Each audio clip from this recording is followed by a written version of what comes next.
Mga brother and sister, magandang umaga po uli sa inyo.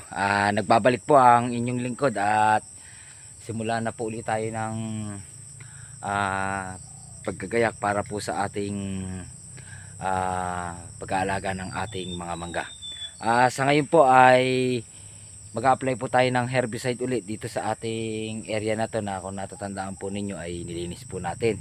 Ngayon po ay muli na namang matataas yung kanyang damo, kaya bago po tayo mag-apply ng inducer sa darating na linggo ay apply na po natin ng herbicide para nang sa ganun ay mapatay na po natin yung damo at yung mga hayop, at habang hihintayin natin yung bulaklak natin, kapag tayo naka-apply na po ng inducer ay malinis na po yung ating area. Pakita ko po sa inyo yung ating ginagawang pag-apply. Ito po yung ating drum na gamit. Ito, nilagyan ko na po ito ng tubig, kasama na rin po yung ating gamot. Ito po yung ating biling gamot sa agri supply. Ayan po, ayan. Yan po yung ginamit natin. Ang ating pong dosage niyan ay 1 liter per drum po. 1 liter per drum po ang ating ginawa. At yan naman po ay subok na natin at effective po. Kaya na pong patayin itong damo na to. Ayan po kasi yung damo. Ayan o, berdeng berde. Ayan po. Green na green po yung ating damo. Ayan, green na green. Ayan po yung ating kasama. Ayan. Ayan po. Ayan. Maganda na po kasi yung dahon ng ating mangga. Ayan o. Maganda na po siya. Kaya lilinisin na po muna natin tong damo. Brother and sister, ayan po yung ating nag-spray.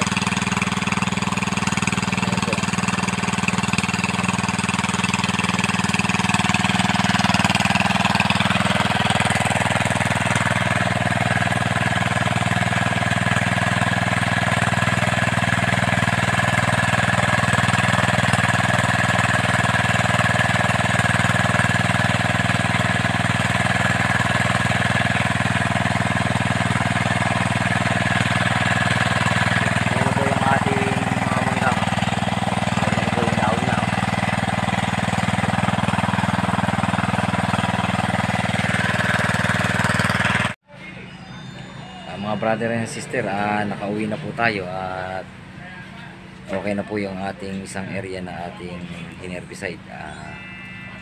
Kita-kits na po tayo sa pag-apply po natin ng inducer sa darating na linggo, kung bibigyan po tayo ng magandang panahon. At kung hindi naman ay mag-a-adjust lang po tayo. Sa ngayon maghihintay na lang po muna tayo, at simula po uli doon ay pakikita ko po sa inyo yung ating mga procedure na gagamitin natin para po sa ating pagpapabulaklak. Maraming salamat po. Magandang araw po sa inyo.